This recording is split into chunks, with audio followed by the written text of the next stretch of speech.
But our top story tonight. Over the last few days, there have been a sudden surge in terrorist attacks in Kashmir. Over 5 encounters have been reported in just the last 30 hours. The security forces have killed 5 terrorists in 2 separate shootouts in Shopia. This comes a day after 5 soldiers were killed in action while trying to stop an infiltration bid in Poonch on Monday. The big question that we want to start tonight with is the Kashmir Valley once again on the boil? Are we once again seeing a resurgence of violence? Take a look.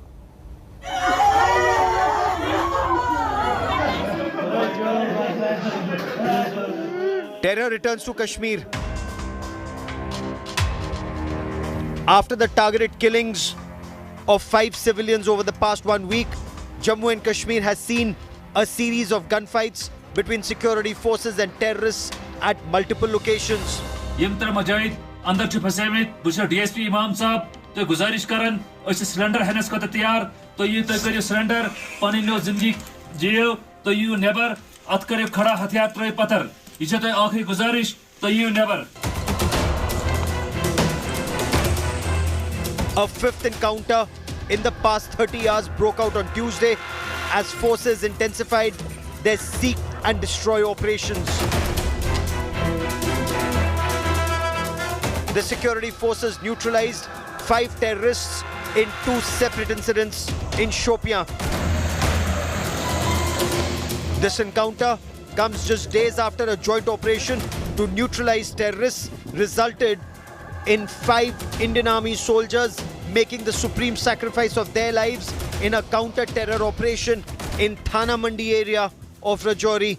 There you see the army vehicles here, parked here in this area, and a large number of army personnel have been sent to the forest area to help those who are already there, to help the army men who are already there. A fierce encounter is underway, and we have learned from our sources that 4 to 5 terrorists are holed up in the forest area.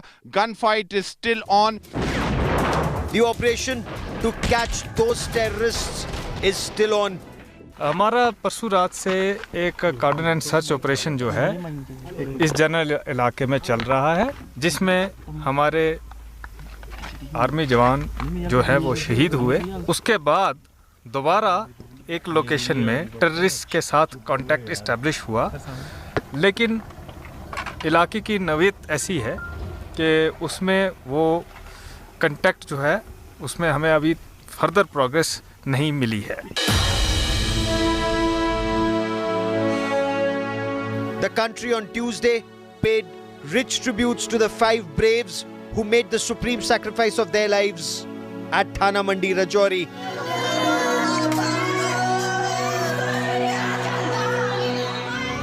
Though dealing with their personal tragedy, the families hailed the valor of the braves and the supreme sacrifice they made to keep India first. ਸਾਡਾ ਤਾਂ ਲੱਕ ਟੁੱਟ ਗਿਆ, ਲੇਕਿਨ ਸਾਨੂੰ ਮਾਣ ਆ ਕਿ ਸਾਡੇ ਇਲਾਕੇ ਦਾ, ਸਾਡੇ ਪਿੰਡ ਦਾ ਨਾਂ ਉੱਚਾ ਕਰ ਗਿਆ. ਉਹ ਮਨਦੀਪ ਤੇ ਨਹੀਂ ਆ ਸਕਦਾ, ਪਰ ਜੋ ਉਹਨੇ ਦੇਸ਼ ਪ੍ਰਤੀ ਇੱਕ ਮਾਣ ਵਾਲੀ ਗੱਲ ਕੀਤੀ ਹੈ, ਪਰਿਵਾਰ ਲਈ ਕੀਤੀ ਹੈ, ਇਸ ਪਿੰਡ ਲਈ ਕੀਤੀ ਹੈ, ਜਾਂ ਮੈਂ ਕਹਾਂ ਇਸ ਪੰਜਾਬ ਜਾਂ ਇਸ ਹਿੰਦੁਸਤਾਨ ਲਈ ਕੀਤੀ ਹੈ, ਉਹ ਇੱਕ ਵਿਲੱਖਣਤਾ ਹੈ ਜੋ ਮੈਂ ਸਮਝਦਾ ਵਾਂ ਕਿ ਕੋਈ ਹਰ मतलब कि इंसान दे विच नहीं होंदी. What is concerning for the security agencies is that all killed militants are newly recruited and not more than 1 month old militants which were killed in these operations, and that clearly indicates that fresh recruitment in the militant ranks has started in the Kashmir Valley. With Tariq Lon Ashrafani for India Today in Srinagar. So what lies ahead, and are there any real political solutions to what's happening in the valley? Dr. Farooq Abdullah, former Jammu and Kashmir Chief Minister, is my newsmaker tonight in Srinagar. Appreciate your joining us, Dr. Abdullah. We've seen this spate of killings in the Kashmir Valley in the last 10 days. Terrorists being killed. We've also seen Jawans being killed, civilians being killed in targeted attacks. Are we seeing a return to the cycle of terror in the valley, Dr. Abdullah, of violence in the valley?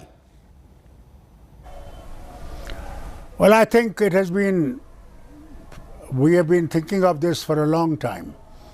The minute the abrogation of 370 took place on the 5th of August 2019, we were expecting that things will not get better. They'll certainly get worse, and they have got worse.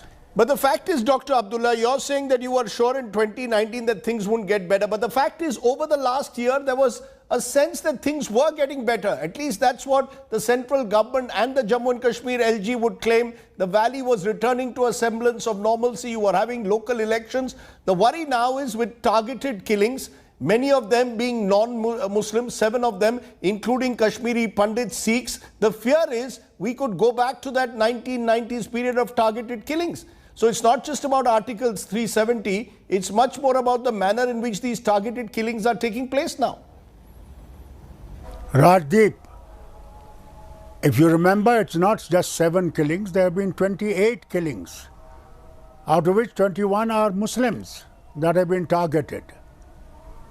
So this has been continuing for some time. It's only now that people are waking up when it's the non-Muslims that are being targeted. So the fact is, the fact is that that there are those who are saying today that you, Dr. Abdullah, others of your Gupkar alliance in the valley, now will link everything to Article 370 when you should be speaking in one voice against terrorism. You made this a political battle, and you seem to suggest that the government has failed because it abrogated Article 370, broke Kashmir into 3 parts, and therefore terrorism has increased. Where is the connection?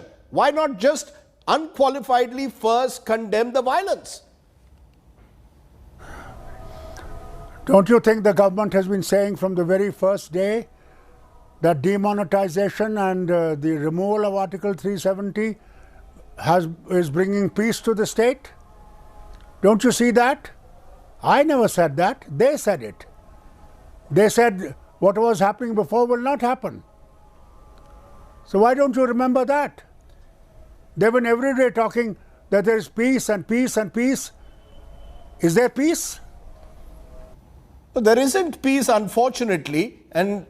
But can we at least have a stronger reaction, Dr. Abdullah, in terms of all the parties of the Kashmir Valley, indeed of this former state of Jammu and Kashmir coming together, Jammu, Kashmir, whether BJP, National Conference, Congress come together. For example, when someone like a Makhanlal Bindru, one of the leading pharmacists, completely innocent, is gunned down in the heart of Srinagar, when others across communities are gunned down, why don't all politicians come together and speak in one voice when innocents are gunned down, instead of speaking about Kashmiriyat in the air? Is Kashmiriyat simply on paper? Does it really exist on the ground anymore? I don't know about one voice. I don't know about one voice, but we have spoken, and we have spoken very firmly that this is not Kashmiriyat. This is not Kashmiri killing. I have been the first man who went to Bindru's house, and I had tears in my eyes because the man was so good. He never moved from Kashmir for the last 30 years. When in 90 the things were bad, Bindru never left. Bindru stayed. Even when he was asked to leave, he said, no, this is my home. But that's precisely it, Dr. Abdullah. Mr. Bindru was a symbol of Kashmiriyat, and then gets gunned down. So when he gets gunned down, where does that leave this whole notion of Kashmiriyat?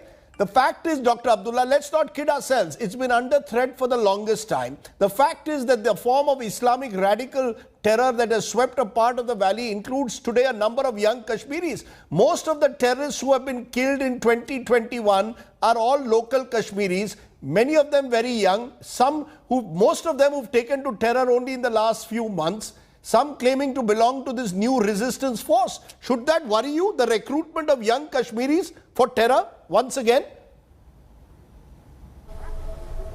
Rajdeep, don't you see what is happening in the rest of the country? How Muslims are being targeted. Do you think that influence will not be on the people here, on our young people? When they have no jobs and the 50,000 jobs were promised, what do you think they will do? When you see the officers, Muslim officers undermined and everybody bought from outside. How do you think they'll feel? Dr. Abdullah, I'm sorry to say though, that cannot become an explanation for violence. You cannot be seen to rationalize violence simply because you claim that Muslims are becoming victims. Violence against innocent civilians is unacceptable. We cannot go down to the roots theory now and say Muslims are targeted in the rest of the country. That's why local Kashmiris are taking to arms in protest, or indeed that Kashmir was bifurcated. That's why local Kashmiris are taking to arms. That's unacceptable. Rajdeep, we don't welcome this damn thing that has happened. We think it's a terrible thing that has happened. None of us think this is right. This is the worst thing that can happen. Even radical Islam must know that Islam does not permit killing of innocent. It's very clear in Islam, very clear. If these people are doing, they are doing wrong, and for which hell is waiting for them. So those are strong words, but the fact is that this has been happening for the last 3 decades. 2 generations of Kashmiris have suffered as a result, whichever government be at the center or in the state. Is there light, Dr. Abdullah, that you see now at what seems to be a very dark tunnel once again? Rajdeep, there'll always be a bright light at the end of the tunnel. We all have to work for it. Government of India has to work for it. We, the majority community of this state, has to work for it. It is all our shoulders that this must not happen. But Dr. Abdullah, the fear is that attacks of the kind that we've seen in the last 10 days, especially against innocent civilians, many of them being targeted, whether a school teacher or a pharmacist, many of this will only push Kashmir further back. It will widen the religious divide. You say that we must all work together. How will Kashmiri civil society and politicians come together, sir, to defeat the gun which has ruled over the valley for over 3 decades? How do you do it? What's the way forward? What Prime Minister said, Dil ki duri, Delhi se duri. It is for Government of India to remove that duri. That distance has to be shortened. No, but Dr. Abdullah, how? Lots of nice words have been used in Kashmir over the years. Insaniyat ke daire mein, dil ki duri, Delhi se duri need to be overcome. Kashmiriyat is a wonderful concept, but these are all very nice sounding words. On the ground, the gun rules now. You will always say these are nice words. You'll always say they're nice words. Yes, that's because you will say that. But look at what is happening. Come and see here. Talk to people. And then you will know. No one here is wanting these innocent killings. No one. Not a single soul. Why don't they speak up more strongly then? Is it fear? Why don't more people come out strongly against those responsible for these killings, in some way speak out against them? Everybody has spoken strongly. Everybody has spoken. Everybody has spoken strongly. Everyone. Tell me of one person who has not spoken strongly. Sir, I know there were in fact, interestingly and importantly, various announcements made at mosques last Friday by imams around Kashmir condemning the killings, which is a positive step. But I just wonder, sir, is that enough? What will it take to end this cycle of terror and violence? You may have tried when you were in power, the BJP is now in power and is trying, but nothing seems to succeed. What is the way forward, the solution, Dr. Abdullah? I think the best thing would be if these 2 countries, India and Pakistan, settle down and sit down and work out for peace. It'll make a great change. Make a great change. We've been always saying the same thing. Please, for God's sake, get to the table and talk. You're saying get to the table, Dr. Abdullah, with Pakistan and talk, but talk about what? isn't Pakistan the elephant in the room, which is actually the one responsible for training, recruiting, sponsoring terror in Kashmir? Local Kashmiris who've taken to terror in recent months and in the past year, Pakistan continues to sponsor them, arm these Kashmiri youth. So unless Pakistan stops the flow of guns to the valley, what are we going to talk about? This will continue if you've got a state which many believe has a rogue state like a rogue state within a state which carries on these terror attacks. So what do we talk to them about? Guns will keep on coming unless there is peace in the subcontinent. When will we understand this? How long will it take us to understand this? Both nations are nuclear powers. When will we realize that we are the ones who are suffering the most? The people of Jammu and Kashmir are suffering the most. While people enjoy political use of Kashmir for their elections, they will continue to use Kashmir for their elections, so win election rather than have peace in here. You're virtually in a way accusing people, both possibly outside Kashmir, be it in Islamabad or Delhi indeed, of using Kashmir or the politics of Kashmir for electoral ends. Is that the accusation you're making today? That the centre has used Kashmir for its election ends in the rest of the country?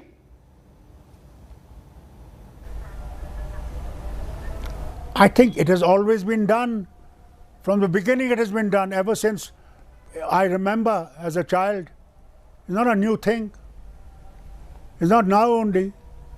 So are you saying therefore, Dr. Abdullah, that in your view, as we see this spiral of violence once again, the only solution is an unconditional dialogue between India and Pakistan? Because India will say, how do we trust a country that has sponsored terror for the last 30 years, that until this terror stops, there is no point of having a dialogue? An essential precondition for a dialogue is a cessation of all violence. Let me tell you one thing. If you wait till the last gun stops firing, then we'll wait forever. You have to catch the bull by the horn and start talking now. Not tomorrow, not day after tomorrow, now. We must find a way out. Otherwise, not only this, Rajdeep, look at the divide between the religions that is taking place in our nation, between Hindus and the Muslims. This worries me. Worries every single citizen of India who thinks of India as a secular nation. And this is why it is growing, not getting smaller. The minute this tension increases between these two nations, further divide increases. And only interested parties benefit. Majority of the population suffers. So in a way, interestingly, Dr. Abdullah, today you're telling me there should be two dialogues taking place. Once again, India and Pakistan need to talk, but importantly, the other is a Hindu-Muslim dialogue that's aimed at reconciliation. You seem to suggest two parallel dialogues are now essential to end this atmosphere of mistrust and indeed the cycle of violence. Am I correct? I think it's very important that in India, diversity has to be protected. Diversity has to be made livable. That is what India is, unity in diversity. Let us respect that diversity for unity of this nation. Let me ask you in conclusion, Dr. Abdullah, you've been in politics for almost half a century. Are you willing to play a part in promoting this sense of dialogue and reconciliation? Are you willing to reach out to leaders across the spectrum, not just from the valley, but from Jammu and the Modi government? Are you willing to reach out to the Prime Minister to say, let's move ahead with the process of dialogue? And if the Prime Minister initiates it, will you be part of it? Anything, even my life, I will sacrifice if it can bring this nation on the rails back again, that we can live happily together and enjoy the benefits of a free nation. Those are very strong words today, Dr. Abdullah. words that should echo, but we are now in a world, I might add, sir, where words are not enough. We need action.